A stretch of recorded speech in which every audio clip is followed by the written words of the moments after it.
So next screen.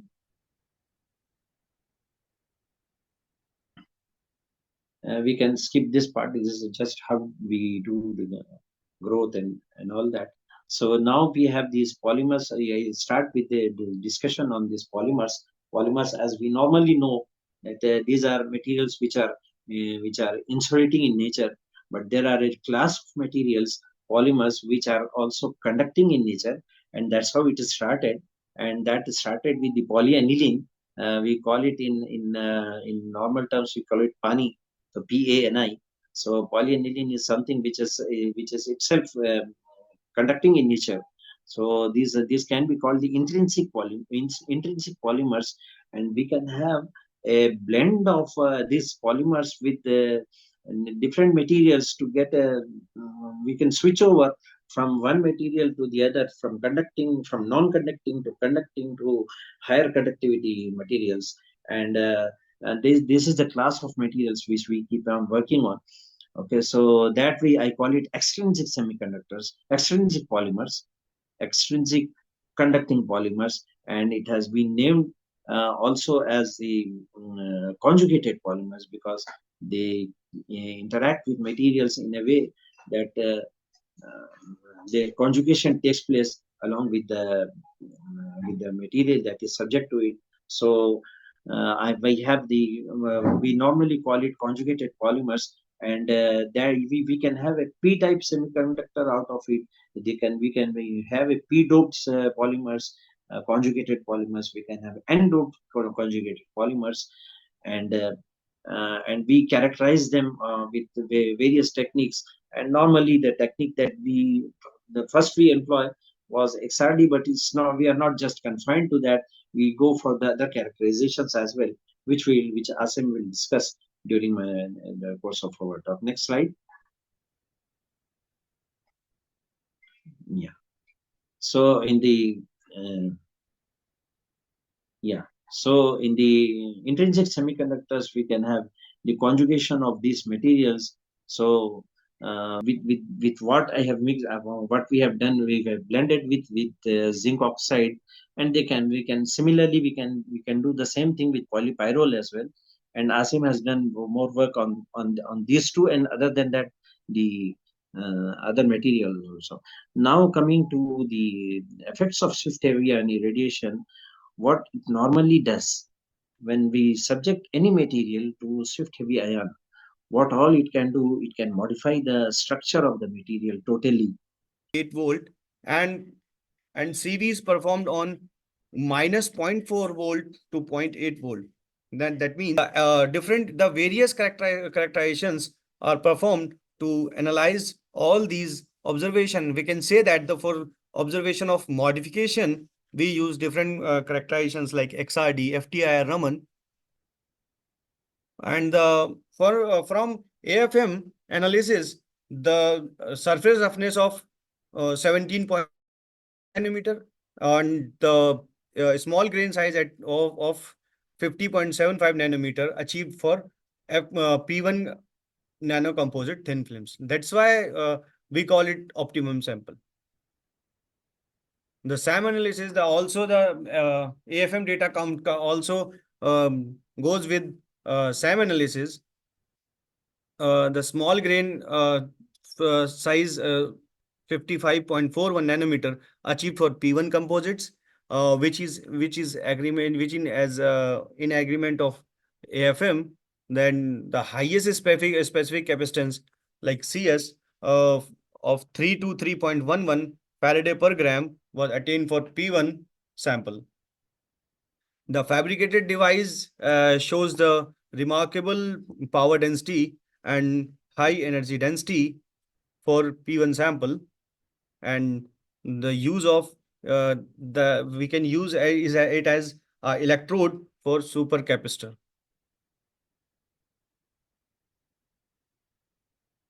SAM images clearly shows the uniform coating of this. I think okay. There is a that's it. That's it from the summary. I think it's from the some I'm happy to introduce the speaker, Professor Sarvana Babu Chidambaram.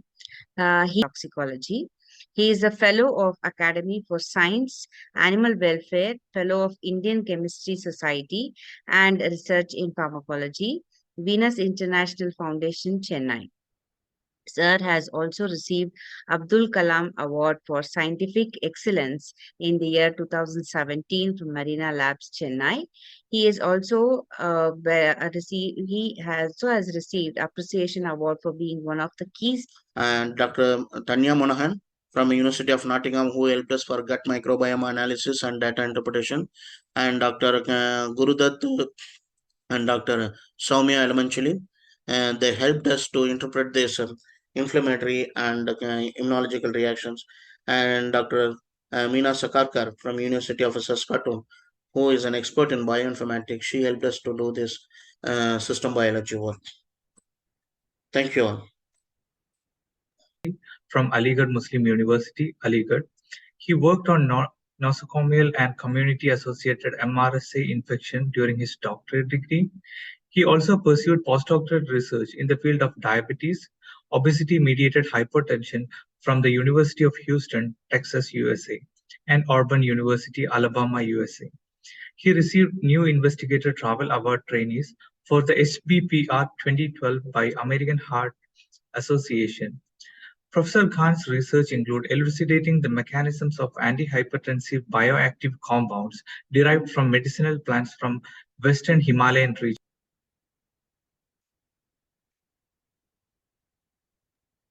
Thank you, Dr. Mohammed Bashir, going to be a doctorate student. It was a nice presentation, a great presentation. I really like the quality of work that you're doing. And we should move on to the next speaker. Our next speaker is Dr. Shilpa Palaksha. She was also one of the chairs for the first session. Dr. Palaksha works at the Department of Pharmacy Practice, JSS College of Pharmacy. Her research interests are in allergology, pulmonology, and respiratory medicine. Her current forecast. Structural bioinformatics involves analysis and visualization of protein structures. Software tools and algorithms help analyze structural features like secondary structures, binding sites, and active sites. Structural analysis and visualization. Structural bioinformatics plays a crucial role in drug discovery. Protein structures are analyzed to identify potential drug targets and design molecules for specific interactions. Integration of structural data. Structural data from protein databases like the Protein Data Bank, PDB, are interacted for analysis, comparison, and patterns among protein structures can be identified. Applications in drug discovery. Structural bioinformatics combines computational methods and experimental techniques. It has applications in understanding biological processes and developing new drugs or therapies. Here, I am Dr. G. Nahamaniammai. I'm going to give presentation on comparison and prediction of fish quality using Internet of Things in terms by using multiple gas sensors. Before going into this topic, I would like to give brief about what is this overall presentation is. When we consume food products, countries like developing countries, we are not giving much concern about their safety, whereas developed countries are giving more concern on safety, and they are following stringent regulations in implementing the Food Safety Acts. One of the major master students who worked on this project, also ASSET organizing team for giving me this opportunity. Thank you. I'm looking for a research collaboration in this area. If anyone is interested, the Government of India in the year 2012, Visitors Award of President of India 2019, Om Prakash Bhasin Award 2019, and Tata Innovation Fellowship Award. So please welcome Professor Asadullah Khan. The stage is yours. Thank you very much, Faz. Asad, you are able to see the slides? I must. No, this is my. Okay. No, I was sharing the slide. Asad, you are able to see it? Yes, we can see. Yes. Yeah, okay, sure. Yeah, go ahead and keep telling me. I have to put the next slide. Okay, go ahead. Thank you. Nosocomial infection. Nosocomial means like a hospital infection. You know, if somebody is staying in a hospital for a day or 2 or a week or a month, they may acquire the infection from hospitals, right? No matter how good, how hygienic the hospital is, but there are some, because handling, manhandling. Professor Asad, please wrap up. Yes. Please wrap up. So a very good morning to all of you there in the US. And here it is almost, we are in the night or the super late night. It's around 10:45 here in Kashmir, and a very trembling cold as well, as we are facing the minus sub-zero temperatures. So anyway, a very warm welcome and thanks to the organizers of this American Society of Engineering, that is ASET, for inviting me to deliver or present some of my work which we had done with one of the developing the online digital content about the breast cancer. We are doing one course on that also. Besides that, I developed some MOOC courses on human genetics and immunology of this breast cancer, which is available for undergraduate students on the SWAM platform, free of cost.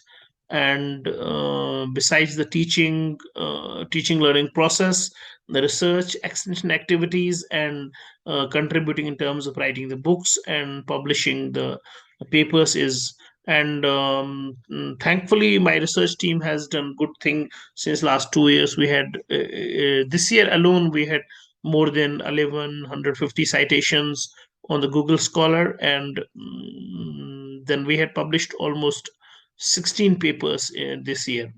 8 scholars we are, 16 papers. And speech competitions, as well as a Discovery Western Engineering Summer Camp Award, IEEE London Section Award, and a Rotary Literacy Award for the best student presenter. Arham, the stage is yours. Please share your screen and let us know about your research. Hi, so can you guys see my screen? Can you speak a little loud? Yeah, go ahead. Yes, sir. Assalamu alaikum and good morning, everyone. My name is Alpaz and I am currently studying in class 10th in Sayyidina Tahir Saifuddin School, Aligarh Muslim University in India. Alpaz, your voice is very low. Somehow. And as you can see the title here, we are going to observe the splitting of the African continent and the aftermath of it. So I think without wasting time, we have to jump in. So, sir, can you please share the second slide? Yes. So the aim of the present study is to explore the effects of the splitting of African continent on the Indian West Coast. Climate change? Global warming.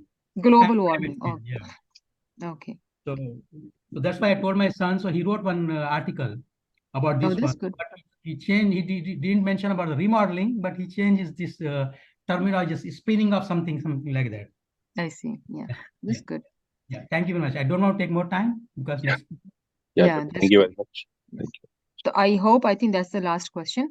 And I think Dr. Rafat Siddiqui was saying something when Arham was done his presentation. Sorry, my volume was too low. I couldn't hear that somebody was saying something. Did you had a question for Arham, Dr. Siddiqui? No, I was just was amazed. I was really very impressed from his presentation. So I was just kind of saying thank you very well, presented. And I was just asking that is this his PhD work? No, he's in grade 11. Oh, mashallah. No, that was really impressive. Mashallah. Thank you. Of hepatocellular carcinoma cells derived from racially diverse patients. So according to Sung's article, The Global Cancer Statistics 2020, hepatocellular carcinoma is the predominant subtype of liver cancer and ranks as the 5th leading cause of cancer mortality in the United States. Looking at how toxic current cancer treatments are, there is a need for alternative therapies that offer potent results while minimizing side effects for liver cancer treatments, which is why researchers are consistently exploring new therapeutic agents to treat the different kinds of cancers. The utilization of dietary supplements have evolved as a potential strategy to weaken malignancies and tumors. Specifically, fruits are rich in vitamins, minerals, and phytochemicals parts that include the skin, the pulp, and the seeds. The antioxidant activities of these individual parts were tested, and it was found that a portion of the fruit can have more anti-cancer effects than another. For example, the seeds of the green papaya extracts were found to have a greater TPC value than the skin and the pulp. However, the skin of the anoa had the most remarkable antioxidant effect. So in conclusion, our findings indicate that papa extracts demonstrated similar anti-cancer effects in HCC cell lines derived from both Caucasian and African American patients. However, further investigation is necessary to identify and characterize the active compounds within papa fruits for potential therapeutic applications and to gain a more comprehensive understanding of their mechanisms. Testing specific parts of the papa fruit extract can help us determine what portion of the fruit possess the most antioxidant regions. An avenue that might be worth exploring involves conducting cell viability tests on a range of cell lines to determine if papas display increased cytotoxicity in other types of cancer cells. Furthermore, while our current study was limited to in vitro experiments, a thorough in vivo study utilizing the active compounds of Asimina triloba could help unravel the underlying mechanisms of anti-cancer effects in liver cancer and provide a deeper insight. Thank you, everyone. So I am going to create some awareness among all of you, and I think it will be very, very beneficial because this is a day-to-day life activity for every one of us. So I just begin with my presentation. Just I want to check whether my voice is clear or not. Yes, we can hear you. Okay. So I will go ahead. Okay. So in today's presentation, these are the content I am going to talk about, like objectives. What are the objectives of this presentation, and the introduction, and what is a cyber threat, and what is a malware infection, and who is a cyber security hacker. So you should know what are the hackers, how does the hacker communicate with the target, and what might happen after malware infection, what action you should take or what will happen, what is the computer virus, what is ransomware, and what about the ransom request, online banking fraud, cyber spying, examples of fake and phishing emails, best practices. So let's go to the first.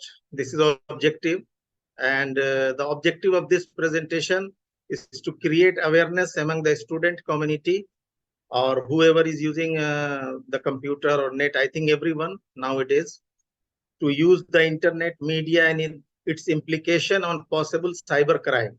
So you should save your data and you should not expose to the potential threat.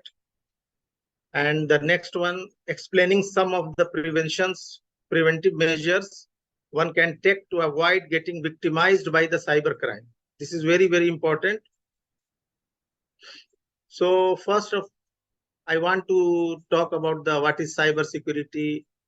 Cyber security means protecting information, equipments, devices, computer resources, communication devices, and information stored therein from unauthorized use, access, disclosure, disruption, modification, and destruction.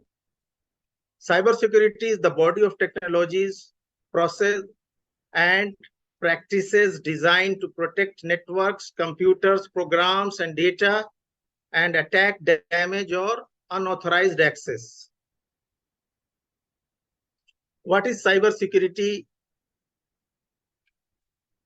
In computer security, the cybersecurity a threat is a possible danger that might exploit a vulnerability to breach security and therefore cause possible harm.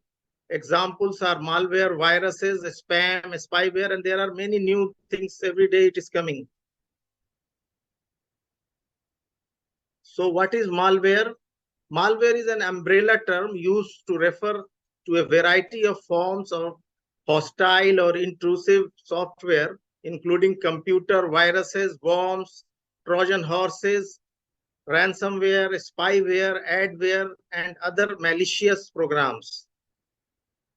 It can take the form of executable code, scripts, active content, and other softwares. You might have heard all of these, but you don't know what are the things. So today I'm going to talk about all this.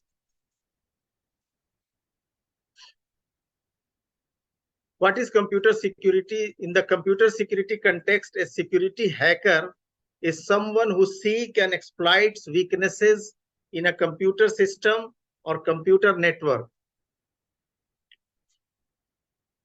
Hackers may be motivated by a multitude of reasons like profit, protest, challenges, enjoyment, or to evaluate those weaknesses to assist in removing them. They are called ethical hackers. And nowadays, all the companies, all the software companies, they are hiring ethical hackers to protect their data or the customer data. To the subculture that has evolved around the hacker is often referred to as the computer undergrounds, like the underworld in crime world. So in this one, the hackers are also referred to as underground because they are not known. How does the hackers communicate with the target? This is the main point.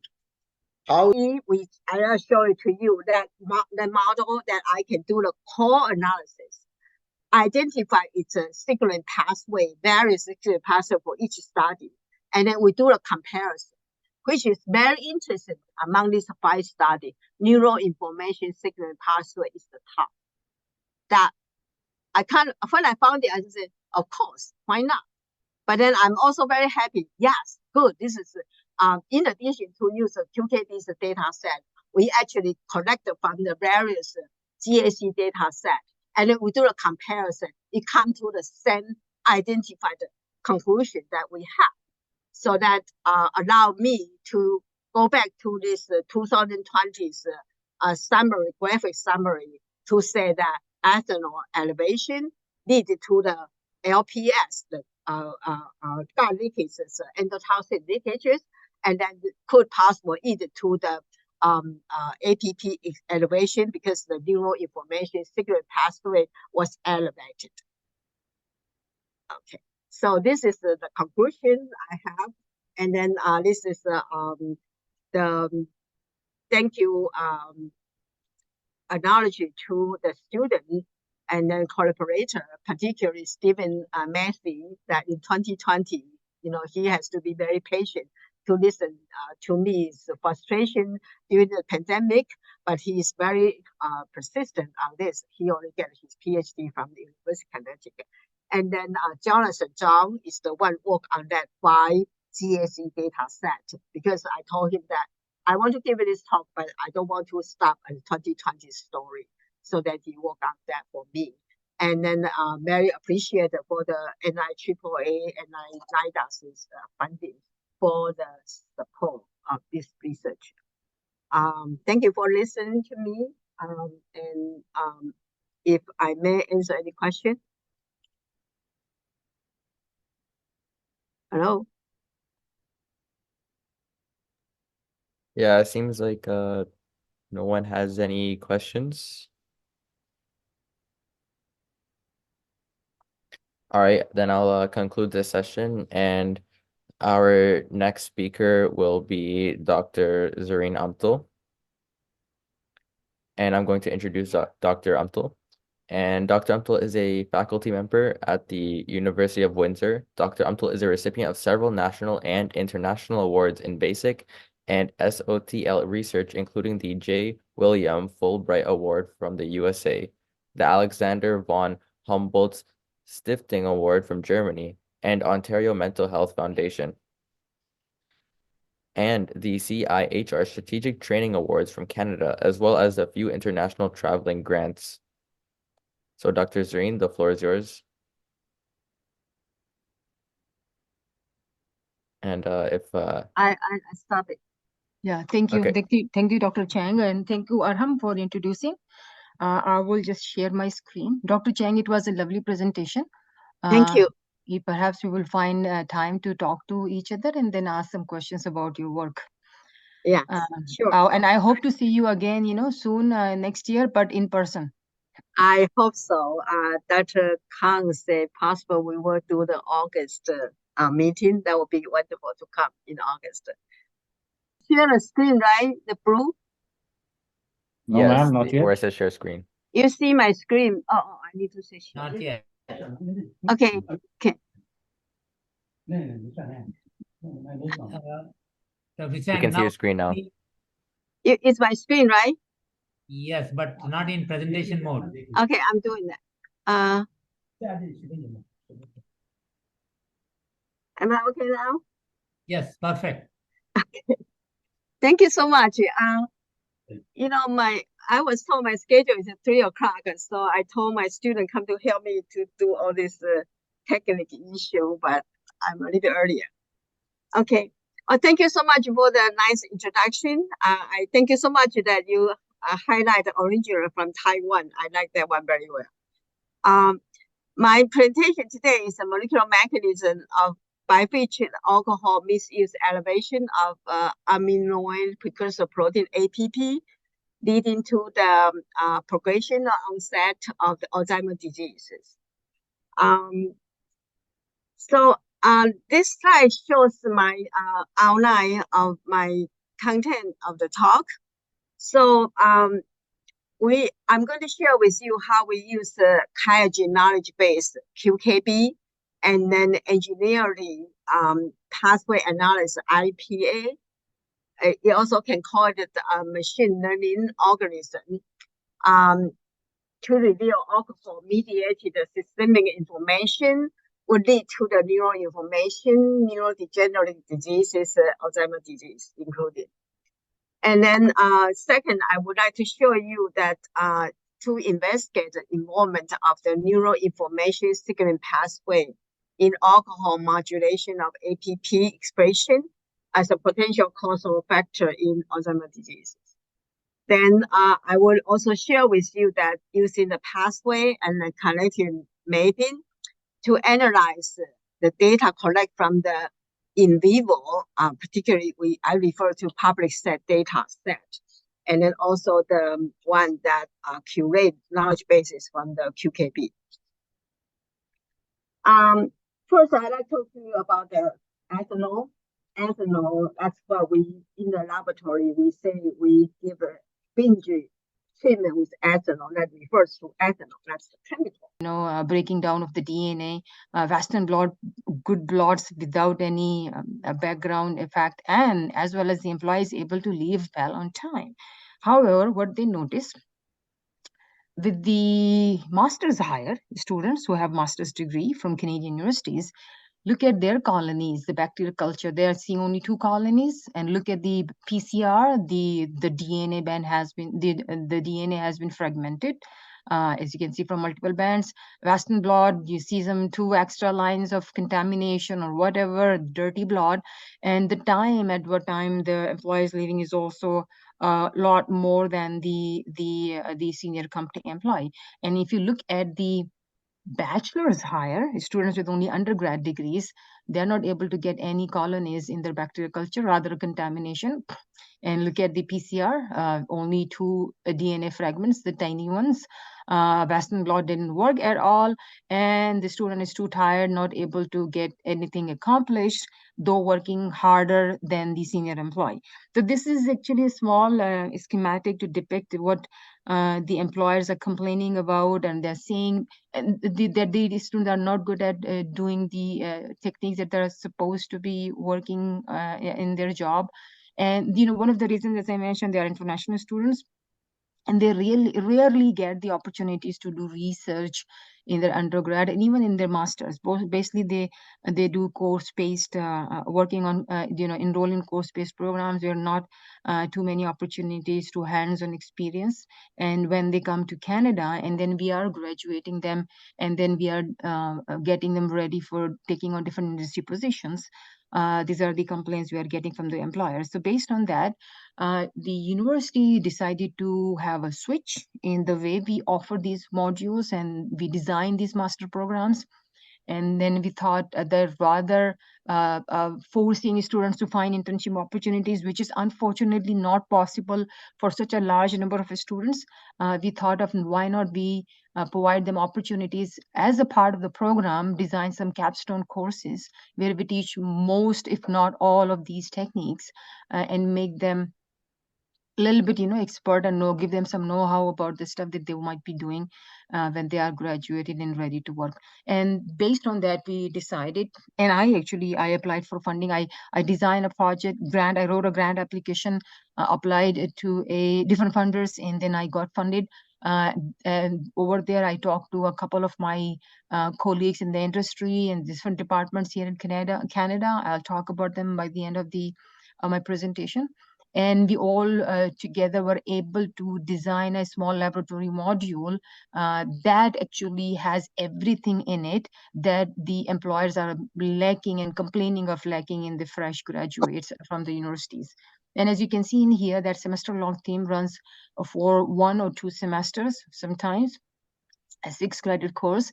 So yeah, we start giving students telling them about the GLP practice, which comes under the industry regulations. We teach them a little bit of microbial techniques, and then we teach them about PCR, DNA isolation quantification, a little bit of genomics.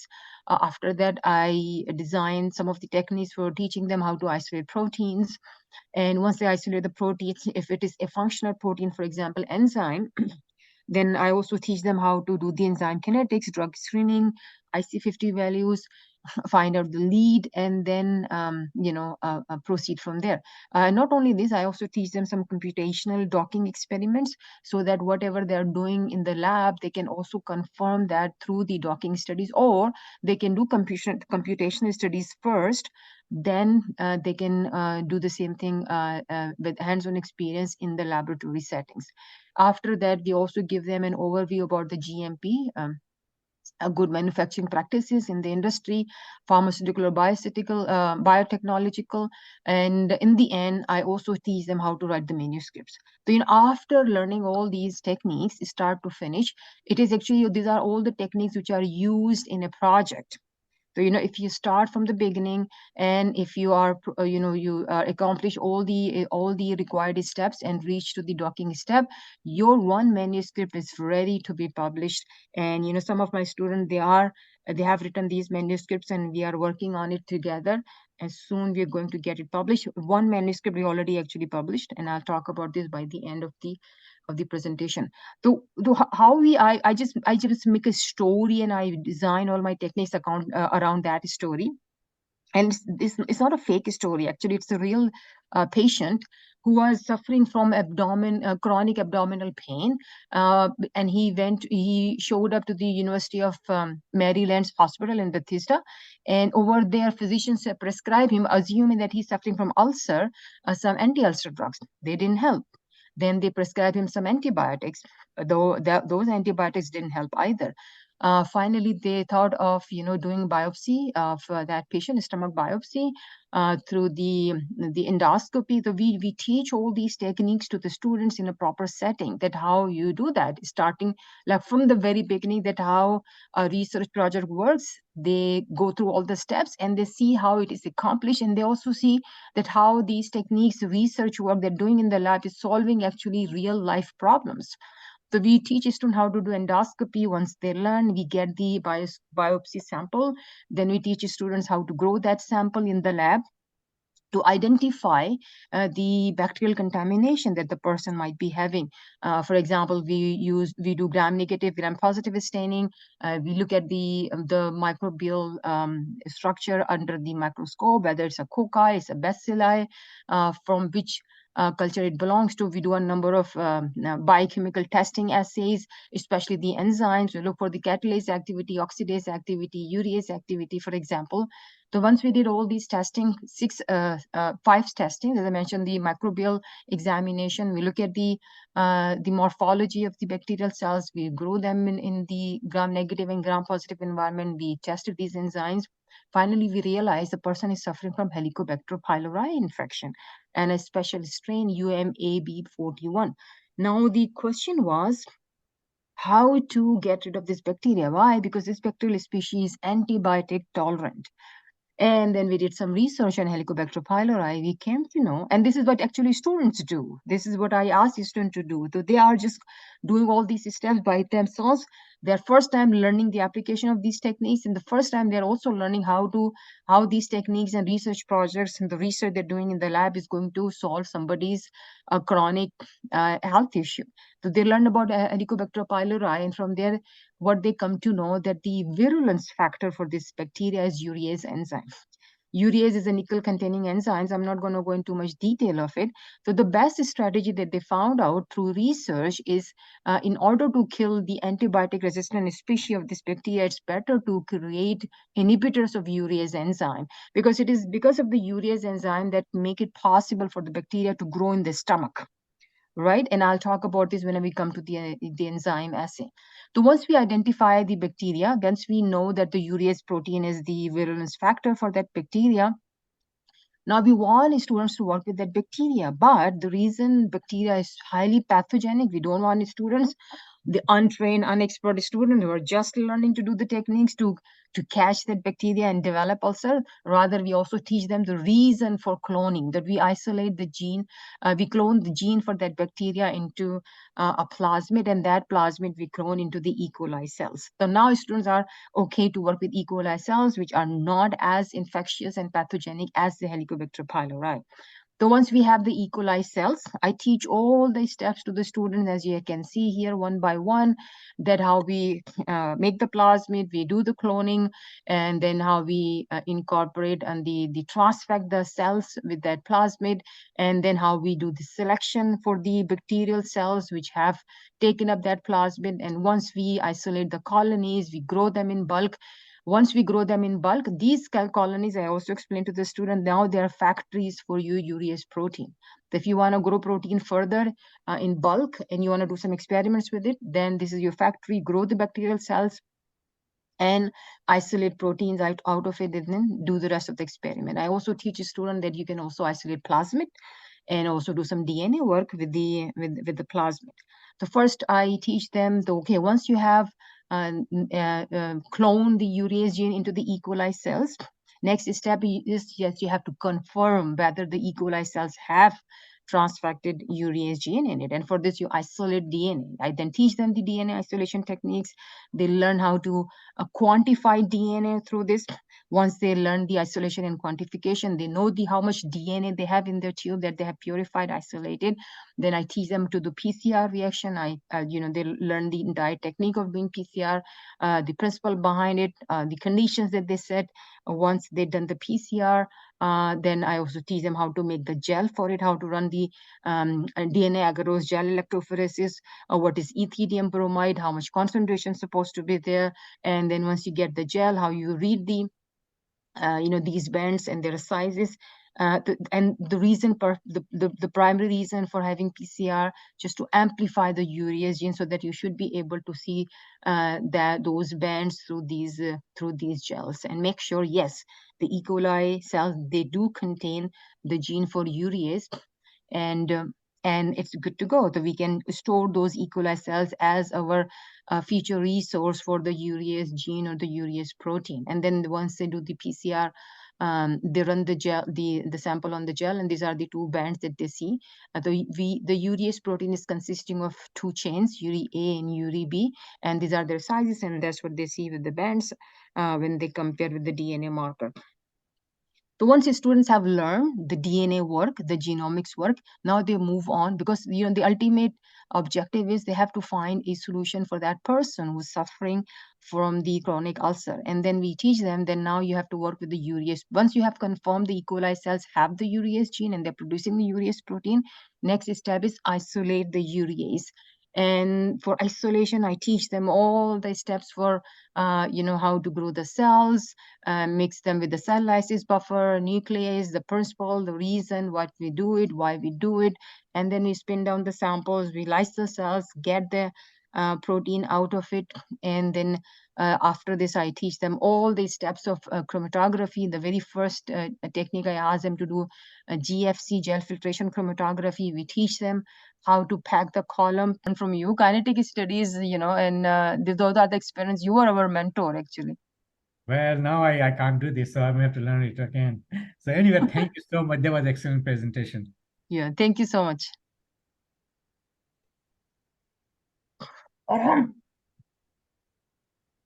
Well, it seems like the time for the break has passed, so I would be introducing Wiraman, but it seems that he is absent today because I don't have his bio sketch and it just says absent. So if Wiraman, if you're here, then I'd like you to introduce yourself.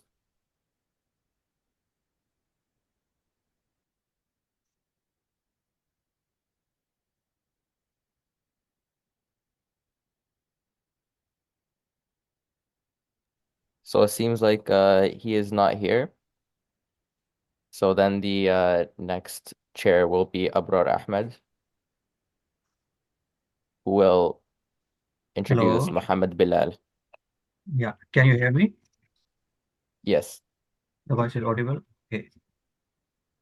Yep, I can hear you. Okay. Hello.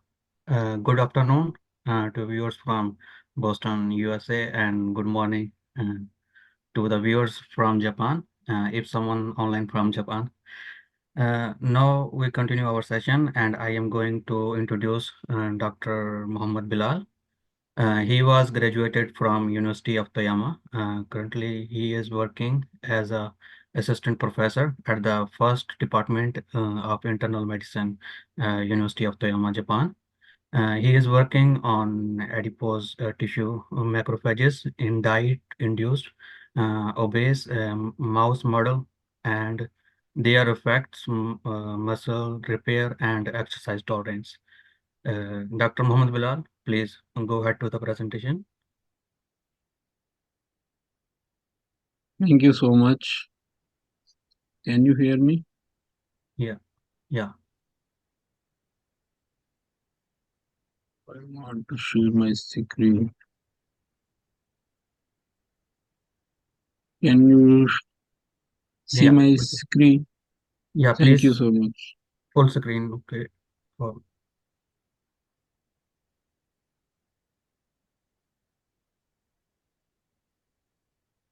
Thank you so much for your kind introduction. So thank you so much for Asset for providing me the opportunity to present my research here. So I am presenting my recent research on high-fat diet-induced proliferation of adipocyte progenitors and and hyperplasia in inguinal adipose tissue in male mice. Obesity is one of the leading cause of type 2 diabetes. Expansion of adipose tissue is associated with adipose tissue hyperplasia or hypertrophy. The balance between adipose tissue hyperplasia and hypertrophy is important to maintain adipose tissue metabolism. Adipose tissue hypertrophy is associated with insulin resistance, while the smaller adipocytes hyperplasia is associated with insulin sensitivity. Smaller adipocytes promote insulin sensitivity, and while the larger promotes insulin resistance. Via hypertrophy is associated with inflammation, larger adipocytes, and insulin resistance, while the smaller or hyperplasia of adipose tissue is associated with reduced inflammation, smaller adipocyte size, and insulin sensitivity. However, how adipocyte progenitors or APs of both depots contribute to this phenomena is unknown. My focus is to investigate whether adipocyte progenitors or APs in both fat depots contribute to either adipocyte hyperplasia or hypertrophy during high-fat diet-induced obesity. I want to show some previous report have a conflicting on adipocyte proliferation. Joy et al. Demonstrate that inguinal adipose tissue have a higher proliferative capacity upon high-fat diet response, while Jeffrey et al. Demonstrate that IVAT don't have any proliferative capacity after high-fat diet feeding. So, to check this hypothesis, I utilize PDGFR alpha as a adipocyte progenitors precursor markers and put them on high-fat diet for 8 weeks. And I found that the body weight and adipose tissue depot weight were significantly higher in high-fat diet fed obese mice. Then my HE data shows that in normal CHO as well as high-fat diet fat condition, the IVAT contain larger number of smaller adipocyte compared to GWAT. My hypothesis compared to GWAT, the adipocyte size in male IVAT is smaller. So we hypothesize that the PDGFR alpha positive APs in male IVAT have more potential to proliferate and differentiate into. Thank you. Thank you so much. I think the time is almost completed for this speaker. I think we should need to move for the next speaker.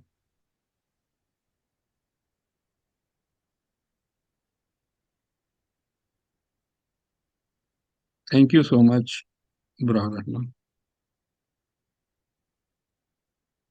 So let's move to the next speaker. I am Dr. Muhammad Bilal from University of Toyama. I am chairing this session. So I am inviting Abrar Ahmed. Abrar Ahmed is a second-year PhD student at the University of Toyama, Japan. He is working in the field of nano and functional material science. He is currently research focused on enhancing the mechanical property of aluminum alloy through the heat treatment process. His research title is Microstructure Analysis of Aluminum Zinc Magnesium Alloy with Low Zinc Magnesium Ratio. Mr. Abrar, please continue. Thank you for the introduction. Hello to everyone. First of all, thank you so much for giving me the opportunity to share my research. My name is Abrar Ahmed. I'm second-year PhD student under the supervision of Professor Kenji Matsuda at the University of Toyama, Japan. I am working in the field of nano and functional material science, and my research title is Macrostructure Observation of Aluminum Zinc Magnesium Alloy with Low Zinc Magnesium Ratio. The content of my presentation are introduction, experimental procedure, results, and conclusions. First, introduction. Actually, the aluminum alloy, pure aluminum alloy is very soft. That's why after adding the impurities, we make them mechanically strong. The 2000 series aluminum copper magnesium alloy is strengthening by S prime S, theta prime theta phase, and 6000 series alloy aluminum magnesium silicon is strengthening by beta double prime beta phase, and silicon phase. The most strongest aluminum alloy is 7000 series aluminum zinc magnesium alloy, which is strengthening by eta prime eta T prime T phase. There is a lot of research on eta prime eta, about the orientation relationship, lattice parameter, and the interface between eta phase with the aluminum matrix. But limited research on T prime T phase. And that's why my aim of research is focus on T prime T phase for this study. Why T phase is important? Actually, this is a previous published report in aluminum zinc magnesium alloy hardened by the T phase precipitate has been investigated for its properties in strength and corrosion resistance. This is also is the previous published report. Here is also they choose two alloys, alloy A and alloy B. And alloy A is strengthening by only the T phase, but alloy B is strengthening by the eta and T phase. We can see the co-precipitation of eta and T phase is also beneficial for the mechanical properties. The orientation relationship between the T phase with the aluminum matrix. The T crystal structure of the T phase is body-centered cubic, and the lattice parameter is 1.435 nanometer. And the orientation relationship in the zone direction of 112 of the aluminum is parallel with the 010 of the T prime. And the plane of 111 of the aluminum is parallel with 100 of the T prime. And the other zone direction 110 of the aluminum is parallel with the 001 of the T prime. And the plane 112 of the aluminum is parallel with 010 of the T prime. Actually, the each zone direction. Thank you so much. Any question? 油さん、質問は日本語でいいですか？日本語。日本語で。英語でお願いします。もうわかりました。A very excellent presentation. Yeah, Thank you. One of my friends used to be in Toyama University in ceramics. And yeah. Right. So yeah, excellent presentation. So thank you so much. The subject is a little different than yours, so that's why probably I may not have yeah, any specific question. How long you have been there? I understand. How long you have been there? Almost 2 years completed, I think. Okay. Near 2. Yeah. It's a nice place. Yeah. Thank you so much. Nice I to was meet in Tsukuba. I was in Tsukuba in fact, Guma in 1990 to 98. Yeah. 1990. 1990 to 98. Yeah. Yeah. Okay. Good luck for you with your PhD program. Thank you. It was nice listening Thank to you your so much. presentation. Thank you. Thank you. For your kindness. All right, if there are no more questions, then I'll conclude this session and I'll hand it over to Dr. Zareen Amto. Thank you, Arham. To view this, we are done all of our presentations, all the speakers, all the presentations, I would say, and I think most of you would agree with me, they were all great presentation, great research done by starting from high school students to college students to university students. So for the plenary speakers, first we have Professor Azhar Majid from Jamia Millia Islamia in New Delhi, India. We have Professor Saravana Babu Chidambaram, JSS College of Pharmacy, Mysuru, Karnataka, India. We have Professor Azhar Khan from Shulini University in Solan, HP, India. We have Professor Asadullah Khan from Aligarh Muslim University in Aligarh, India. We have Professor Manzoor A. Mir from the University of Kashmir in Srinagar, Jammu and Kashmir, India. We have Dr. Sumaya Sanober from Prince Satam Abdulaziz University, Wadi Ad Dawasir, Saudi Arabia. We have Mr. Moider Rahman from Jazan University in Jazan, Saudi Arabia. We have Professor Suli L. Chang from Seton Hall University in South Orange, New Jersey, USA. We thank Dr. Zareen Amtul, University of Windsor, Windsor, Canada. We thank Dr. Shilpa Palaksha, JSS College of Pharmacy, Mysuru, Karnataka, India. We have Dr. Nagamani Mai Govindarajan, SRM Institute of Science and Technology from Katan, Kolathur, Tamil Nadu, India. And as for the short oral presentations, we give thanks to Muhammad Bishir from Seton Hall University, South Orange, New Jersey, USA. We give thanks to Zainab Khatun, the International Institute of Technology and Management from Sonipat, Haryana, India. We give thanks to Arham Aziz from Sir Wilfrid Laurier Secondary School in London, Canada, Ontario, Canada. We have Al-Faiz Khan, STS School, Aligarh Muslim University in Aligarh, Uttar Pradesh, India. We give thanks to Ammar Mohiuddin from the Virginia State University in Petersburg, Virginia, USA.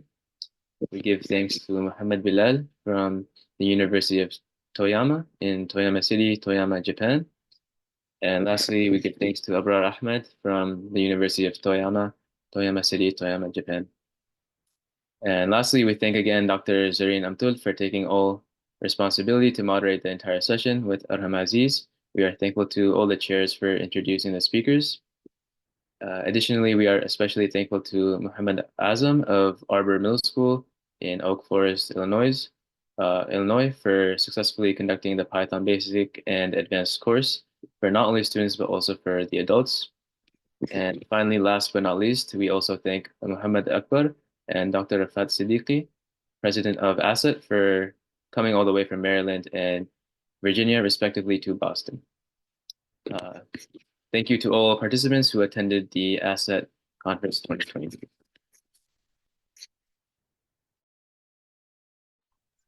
Thank you, Abdul Ghaffar Khan. Are we going to have Soha for letting us know about the in-person sessions tomorrow?